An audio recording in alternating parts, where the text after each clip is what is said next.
చాలామంది మనం చెబుతున్నప్పుడు మీరే అబ్జర్వ్ చేస్తుంటారు, మీరందరూ తెలిసి ఉంటుంది. కొంతమంది వాచ్ చూసుకుంటుంటారు. కస్టమర్ వాచ్ చూసుకుంటున్నారంటే నువ్వు చెప్పేది ఆపేరా బాబు, నాకు టైం లేదని చెప్తున్నాడు అనుకోవడం. మీరు చెబుతున్నప్పుడు ఆ కస్టమరు చైర్లో కూర్చొని చైర్లో ఇలా పక్క పెట్టుకున్నాడు, చెయ్యి ఇలా పెట్టేసుకున్నాడు అని అంటే మీరు చెప్పేదాని మీద ఆయన కాన్సన్ట్రేషన్ పోయింది, మీరు ఎప్పుడు ఆపేస్తారా అని చెప్పేసి ఆయన వెయిట్ చేస్తున్నాడు అని అర్థమైపోతుంది. మీరు చెబుతున్నప్పుడు ఇలా పెట్టేసుకొని మాట్లాడుతున్నాడు అని అంటే మీ మీద మీ చెప్పే ఇన్ఫర్మేషన్ మీద ఆయన అస్సలు కాన్సన్ట్రేషన్ చేయట్లేడు. మీరు చెబుతున్నప్పుడు ఆయన కనుక కొంచెం ముందుకు వంగి మీరు చెబుతున్నప్పుడు చెప్పే ఇన్ఫర్మేషన్ మీద ఆయన కొంచెం ముందుకు వంగి ఆయన మీరు చెప్పే ఇన్ఫర్మేషన్ మీద కాన్సన్ట్రేషన్ చేస్తున్నాడు, ఐ కాంటాక్ట్ ఇస్తున్నాడంటే మీరు చెప్పేదాన్ని రిసీవ్ చేసుకోవడానికి రెడీగా ఉన్నాడు. ప్రతి ఇన్ఫర్మేషన్ కూడా మీరు ఏం చెప్పినా రెడీగా ఉంటాడు. కొంతమంది అంటే ఇలా కూర్చుంటారు, ఇంకా చెప్పు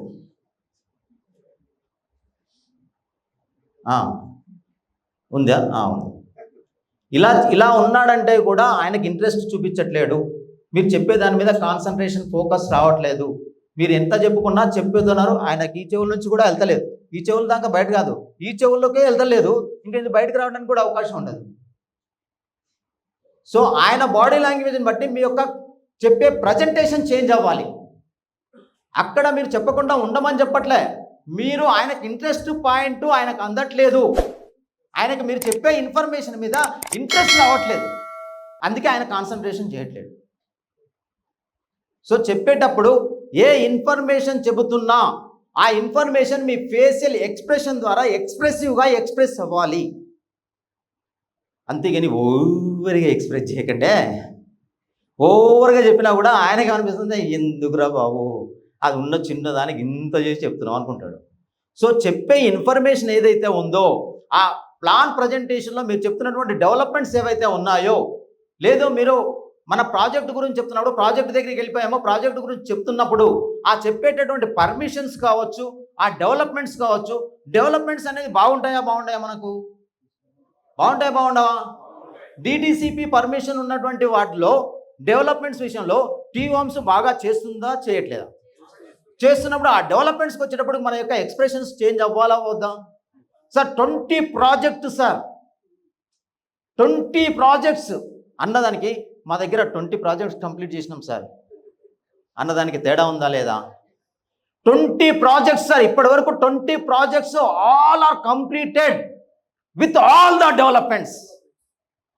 ఆ expressions and voice modulation and మీరు చెప్తున్నప్పుడు మీ యొక్క బాడీ జెస్చర్స్ ఇవన్నీ కూడా కలగలిపి రావాలి. అప్పుడు కస్టమర్ 20 ప్రాజెక్ట్స్ ఎంత అద్భుతమైన విషయం ఉండేది, ఒక రికార్డా కాదా?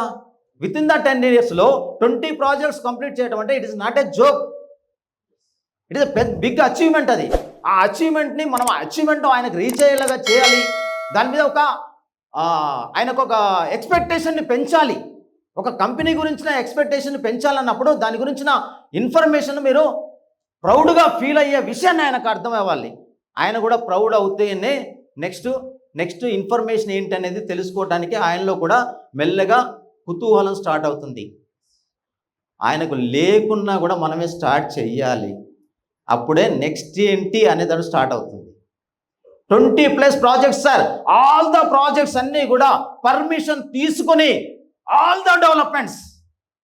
సిసి రోడ్లు అందరూ బ్లాక్ టాప్ రోడ్లు వేస్తారు, మేము మాత్రం సిసి రోడ్లు వేస్తాం సార్. 6 ఇంచెస్ సిసి రోడ్లు అన్నదానికి మేము అందరూ బ్లాక్ టాప్ రోడ్లు వేస్తారు సార్, మేము మాత్రం సిసి రోడ్లు వేస్తాం, 6 ఇంచులు వేస్తాం సార్. తేడా ఉందా లేదా?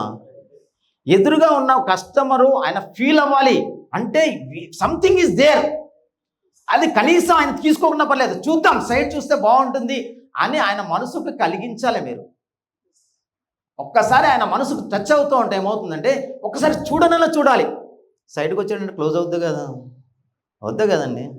ఆయన దగ్గర నుంచే ఫైనల్గా సైడ్కి వెళ్దాం అని అనిపిస్తే సైడ్ క్లోజ్ అవుతుందా అవదా? 70% సైడ్ క్లోజ్ అవుతుంది మై డియర్ ఫ్రెండ్స్. కాన్ఫిడెంట్గా మీరు తీసుకురావచ్చు. సో దాంట్లో way of presentation, that body language కూడా ఇంపాక్ట్ చూపిస్తుంది. అండ్ ప్రాజెక్ట్ డెవలప్మెంట్స్లో ఏ ఇన్ఫర్మేషన్ చెబుతున్నా కూడా కస్టమర్ దగ్గరికి వెళ్ళినప్పుడు మీరు మాత్రం ఎప్పుడూ కూడా కస్టమర్ అలాగే కూర్చున్నాడు అని చెప్పేసి మీరు కూడా అలాగే కూర్చోవద్దు. చాలామంది ఏం చేస్తుంటారు, ఇలా చెప్పుకుంటూ కూర్చొని మాట్లాడి ఆ కాలు కూడా ఆడిచ్చేస్తుంటారు. ఇది యాటిట్యూడ్ చూపించుకుంటున్నట్టు. మీరు రిలాక్స్గా కూర్చోవడం కరెక్ట్ కాదు. మీరు కూడా కొంచెం ముందు కొంగి, ఇంకా నిజం చెప్పాలంటే ఈ ఎడ్జ్ దగ్గరికి నియర్ బై కూర్చొని ముందుకు వంగి మన ప్రజెంటేషన్ చేస్తూ ఉండాలి. సాధ్యమైనంత వరకు మనకు ఎదురుగా ఉన్నటువంటి కస్టమర్ని ఎదురుగా పెట్టుకొని మన ప్రజెంటేషన్ ట్రై చేయండి. ఒకవేళ అలాంటి కాకుంటే కనీసం మీకు రైట్ సైడ్లో ఉండాలి కస్టమర్. ఒకవేళ ఎదురెదురుగా కూర్చొని చెప్పడానికి అవకాశం లేకుంటే మీరు పోయినటువంటి ప్లేస్లో మనకు రైట్ సైడ్లో ఉండాలి కస్టమర్. ఎందుకంటే ప్రతిదీ కూడా ఇన్ఫర్మేషన్ అని క్లారిటీగా మనం ఇవ్వగలుగుతాం. మీరు రాస్తున్నటువంటి ఇన్ఫర్మేషన్ కూడా ఆయన ఫోకస్ దాని మీద పెట్టేలాగా మనకు ఈజీ కన్వే చేయడానికి ఈజీగా ఉంటుంది. సో ఆయనకు రైట్ సైడ్ మన కస్టమర్ని కూర్చోబెట్టుకొని మన ప్రజెంటేషన్ స్టార్ట్ చేయండి. మీరు కూర్చున్నప్పుడు మాత్రం ముందుకు జరిగి కాళ్ళు కూడా మీ ఆధీనంలో ఉండాలి. చాలామంది కాళ్ళు ఎటో వెళ్ళిపోతుంటాయి. కొంతమందికి తెలియకుండానే వాళ్ళ కాళ్ళు ఊగుతూ ఉంటాయి. అది మీ అదుపులో పెట్టుకోండి. దాని పాటికి దాన్ని వదిలిపెట్టకండి, మీ అదుపులో పెట్టుకోండి. మీరు చెబుతున్నప్పుడు ఏదైతే ఇన్ఫర్మేషన్ చాలా బిగ్ అచీవ్మెంట్ కావచ్చు, డెవలప్మెంట్స్ కావచ్చు, అవి చెబుతున్నప్పుడు కంపల్సరీ మీ హ్యాండ్ మూమెంట్స్ అనేది జరుగుతూ ఉండాలి. మీరు చెప్పే ఇన్ఫర్మేషన్కి అనుగుణంగా పెద్ద అచీవ్మెంట్ అన్నప్పుడు ఆ పెద్ద అనేదాన్ని మీరు చూపించగలగాలి. చిన్నగా అన్నప్పుడు చిన్నగా అనేది మీ జెస్చర్స్, హ్యాండ్ మూమెంట్స్ ద్వారా చూపించగలగాలి. దానివల్ల ఏమవుతుందంటే ఇంపాక్ట్ పడుతుంది. ఆయన పరధ్యానంలో ఉండి వినాలా వద్దా అనే ఆలోచనలో ఉన్నా కూడా ఆయన సబ్కాన్షియస్ మైండ్కి వెళ్తుంది మై డియర్ ఫ్రెండ్స్. ఆ ఇన్ఫర్మేషన్ అంతా కూడా, ప్రతి ఇన్ఫర్మేషన్ ఆయన సబ్కాన్షియస్ మైండ్కి వెళ్ళినప్పుడు ఒకవేళ మీకు అప్పుడే టైం ఇవ్వకపోయినా ఆ తర్వాత అయినా ఆ ఇన్ఫర్మేషన్ వాళ్ళని తొలుస్తూనే ఉంటుంది, వస్తూనే ఉంటుంది వాళ్ళకి రిటర్న్. మన ఆవు ఇట్లా తిన్న తర్వాత, మేత తిన్న తర్వాత మళ్ళీ ఏం చేస్తుంది, నెమరేస్తుంది కదా, అట్లా వాళ్ళకి నెమరేసడం స్టార్ట్ అవుతుంది. దాంట్లో మన బాడీ లాంగ్వేజ్ అనేది చాలా ఇంపాక్ట్ చూపిస్తుంది. ఎందుకనంటే ఇది సబ్కాన్షియస్ మైండ్ నుంచి రావడం కాదు. బాడీ లాంగ్వేజ్ ఫస్ట్ వస్తుంది, బ్రెయిన్ తర్వాత ఫాలో అవుతుంది దాన్ని. మీరు చెప్పేటటువంటి ఇన్ఫర్మేషన్ ఎంత బాగా చెబుతుంటారో ఆ చెప్పేదానికి అనుగుణంగా మీకు కొత్త ఆలోచనలు, కొత్తగా ఆయనని ఇంటరాక్ట్ చేసుకుంటూ మనం చెబుతున్నప్పుడు ఇంకా ఏం చెబితే బాగుంటుందో అది కూడా రన్ అవుతూ ఉంటుంది మీరు చెప్పేదానికి అనుగుణంగా. సో కస్టమర్ను బట్టి, కస్టమర్ని ఇన్వాల్వ్ చేస్తూ, కస్టమర్ అడుగుతున్నప్పుడు ఆయనని ఐ టు ఐ కాంటాక్ట్ చూస్తూ, అలా అని చెప్పేసి ఇలాగే చూడొద్దు. సార్ వింటున్నారా, వినండి, అలాగే చూస్తున్నారు అనుకోండి, ఇంకేమనిపిస్తుంది, ఏంద్రబాబు లేనిపోని తలనొప్పి. ఐ టు ఐ కాంటాక్ట్ ఇవ్వాలి, కానీ స్పాట్ ఆఫ్ సెకండ్స్లో మళ్ళీ మూవ్ అవుతుండాలి. ఐ కాంటాక్ట్ ఉండాలి, ఆయన చూస్తూనే మనం చెప్పాలి, కానీ అలాగే చూడటం కాదు, కొంచెం చేంజ్ అవ్వాలి. ఐ కాంటాక్ట్ కూడా తీక్షణంగా ఉండకూడదు, ఇలాగే చూస్తూ కూడా చెప్పకూడదు. మరి అది ఒక పాజిటివ్ రెస్పాన్స్ అనేది ఉండాలి. దీంతో పాటుగా మీరు చెబుతున్నప్పుడు ఎప్పుడైనా ఆయన క్వశ్చన్ అడిగాడు అనుకోండి, ఆ క్వశ్చన్కి మీరు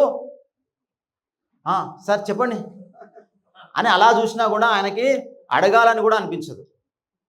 ఆయన అడగాలన్నప్పుడు ఏంటంటే మనం కొంచెం ఆయన వైపు చూస్తూ సార్ అన్నప్పుడు ఏంటంటే మన యొక్క బాడీ లాంగ్వేజ్, మన యొక్క మూమెంట్ ఆయనని రిసీవ్ చేసుకునేటట్టుగా ఉంటే ఆయన చెప్పడానికి రెడీగా ఉంటాడు, అడగడానికి రెడీగా ఉంటాడు. మీరు అక్కడ తేడా చూపించారు, కొంచెం కోపంగా చూపించారు మీ ఫేస్లో అంటే మీరు చెప్పడానికి ఇష్టపడతలేరు అని అన్నప్పుడు ఆయన ఇన్వాల్వ్మెంట్ కాడు.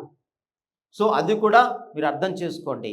సో మీరు ప్రజెంటేషన్ చేసే దాంట్లో మీ బాడీ లాంగ్వేజ్ అనేది చాలా ఇంపాక్ట్ చూపిస్తుంది.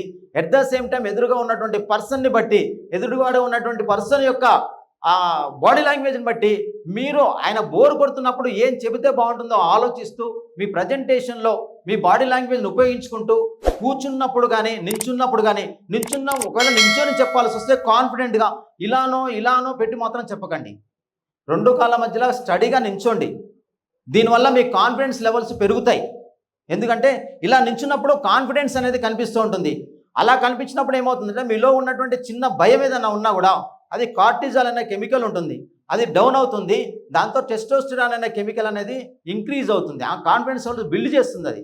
దానివల్ల కాన్ఫిడెన్స్ కనిపించినప్పుడు కస్టమర్ కూడా మీరుతో మాట్లాడటానికి ఆయన కూడా హ్యాపీగా ఫీల్ అవుతాడు.